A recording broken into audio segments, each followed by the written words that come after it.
Hello दोस्तों, इस book के चैप्टर 3 पार्ट 2 में आपका स्वागत है। हेनरी फोर्ड ने भी मानवीय संबंधों की कला की बड़ी सुंदर व्याख्या की है। सफलता का सिर्फ एक ही रहस्य है और वह यह है कि हम में वह क्षमता हो कि हम अपने सामने वाले का दृष्टिकोण, उसकी मानसिकता को समझ सकें तथा किसी भी घटना को केवल अपने दृष्टिकोण से ही ना देखें।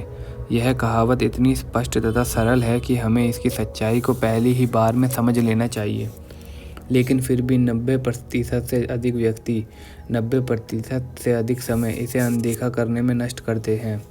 इस बात का एक और ज्वलंत उदाहरण है। प्रतिदिन सुबह डाक से आई चिट्ठियों पर नज़र डालिए तो आपको पता चल जाएगा कि अधिकतर लोग कॉमन सेंस के इस अत्यंत उपयोगी सिद्धांत की अपेक्षा करके इसकी आलोचना करते हैं।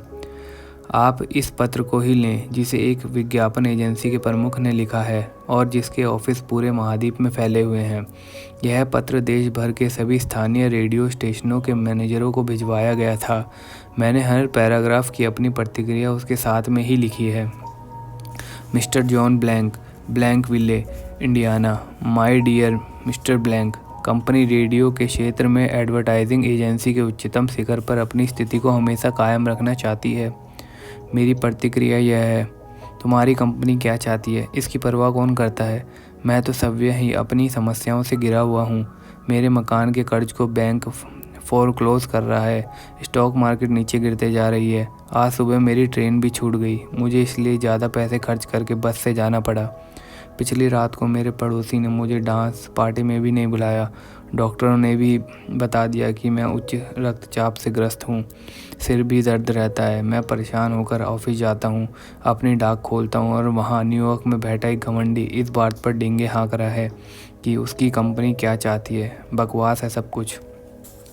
इस एजेंसी ने राष्ट्रीय एडवर्टाइजिंग अकाउंट्स नेटवर्क के आधार थे। प्रतिवर्ष हम इतना अधिक विज्ञापन करते हैं कि और सभी एजेंसियों से आगे हैं तथा इस बिजनेस में टॉप पर बैठे हैं। मेरी प्रतिक्रिया यह है, तुम बहुत महान हो, धनी हो, टॉपर हो। क्या यह सच है? अगर हो भी तो उससे क्या अंतर पड़ता है? मुझे तो इस बात से बिल्कुल भी अंतर नहीं पड़ता। अब चाहे तुम अमेरिका के जनरल मोटर्स तथा जनरल इलेक्ट्रिक्स तथा जनरल स्टाफ जितने बड़े हो जाओ, मेरी दृष्टि में तो तुम एकदम मूर्ख हो। यदि तुम में जरा सी भी बुद्धि होती तो तुम्हें यह अनुभव अवश्य होता कि मेरी रुचि इस बात में क्यों होगी कि तुम कितने महान हो। मैं तो अवश्य ही महान दिखना चाहता हूँ। तुम्हारी इस अभूतपूर्व सफलता की चर्चा को तो मुझे छोटा होने की अनुभूति करा रही है तथा मैं सव्य को महत्वहीन समझ रहा हूँ। हम तो केवल यही चाहते हैं कि रेडियो के माध्यम से अपने ग्राहकों की बेहतरीन सेवा कर सके। मेरी प्रतिक्रिया यह है, मैं यह चाहता हूँ, हम यह चाहते हैं। बार बार तुम यही बताते जा रहे हो। मेरी इस बात में कोई रुचि नहीं है कि तुम अमेरिका के राष्ट्रपति हो या फिर सड़क चलते भिखारी। मैं तुम्हें आखिरी बार बता दूं कि मेरी रुचि तो इस बात में है कि मैं क्या चाहता हूँ और तुम्हारी इस बेवकूफ़ी भरे पत्र में कहीं भी इसके बारे में एक भी शब्द नहीं लिखा गया है।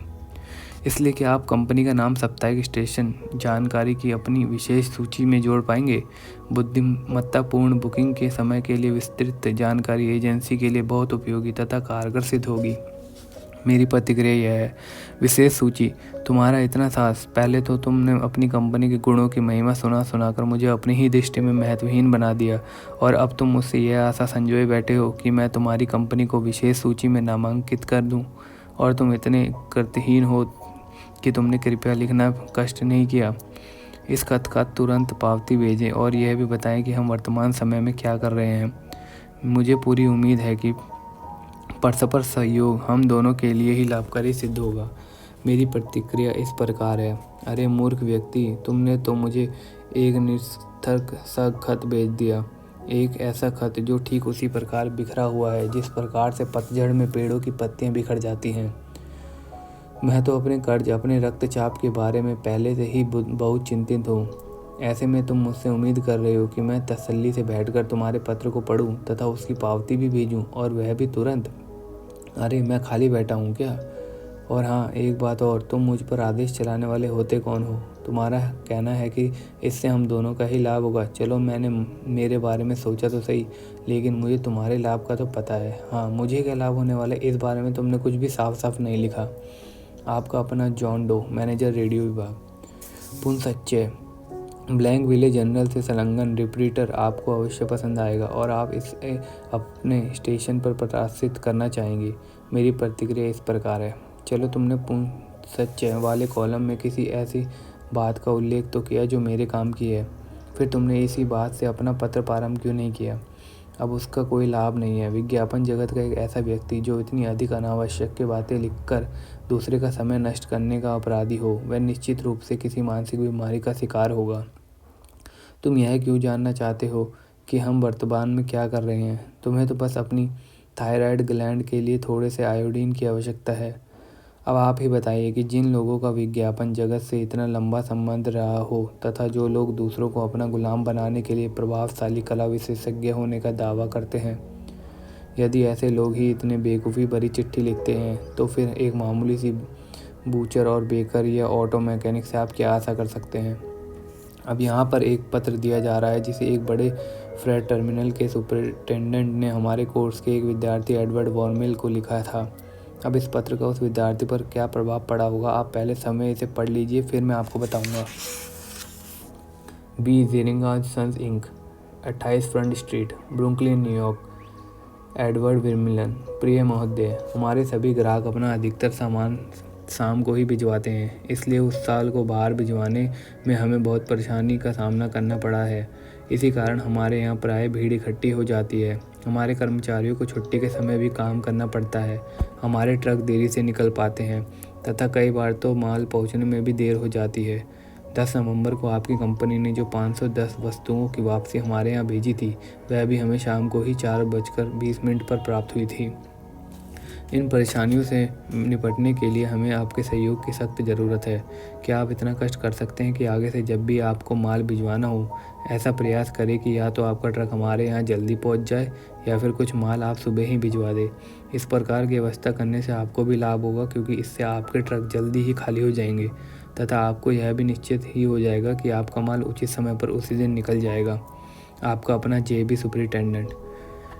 अब इस पत्र को पढ़कर भी जेरेगॉस सन्स इंक के सेल्स मैनेजर की वर्मिलन पर इसकी क्या प्रतिक्रिया हुई, इस बारे में उन्होंने मुझे यह लिखकर भेजा। मुझ पर तो इस पत्र का विपरीत ही प्रभाव पड़ा। प्रारंभ से ही उन्होंने अपने पत्र में अपनी ही समस्याओं का रोना रोया था और इस बात में मेरी कोई भी रुचि नहीं थी। वे हमसे सहयोग तो मांग रहे थे, लेकिन उन्होंने हमें एक बार भी यह नहीं पूछा कि क्या इन सब बदलाव से हमें कोई परेशानी नहीं होगी। और अंत में उन्होंने यह लिख दिया कि यदि हम उनके अनुसार करेंगे तो उससे हमारा भी लाभ होगा कि हमारा माल उसी दिन तुरंत रवाना हो सकेगा। इस बात को दूसरे शब्दों में ऐसे कहा जा सकता है कि जिस बात में हमारी सबसे अधिक रुचि थी, उस बात को अंत में लिखा था। इसलिए इस पत्र का सकारात्मक प्रभाव होने के बजाय नकारात्मक प्रभाव हो गया है। अब हम इस पत्र में कुछ अदला बदली करते हैं और फिर देखते हैं कि इसका प्रभाव सकारात्मक होगा या फिर नकारात्मक। हम अपनी समस्याओं का रोना नहीं रोएंगे, हम तो हेनरी फोर्ड के नज़रिए को ध्यान में रखते हुए इस पत्र में अदला बदली करेंगे। इस पत्र को सही तरीके से कुछ इस प्रकार लिखा जा सकता है। यह तो संभव हो सकता है कि यह तरीका भी सर्वश्रेष्ठ ना हो, फिर भी पहले वाले से तो अच्छा ही होगा। अगर इस वीडियो ने आपकी थोड़ी सी भी हेल्प की हो तो प्लीज़ लाइक, कमेंट, शेयर ज़रूर करें। Thank you.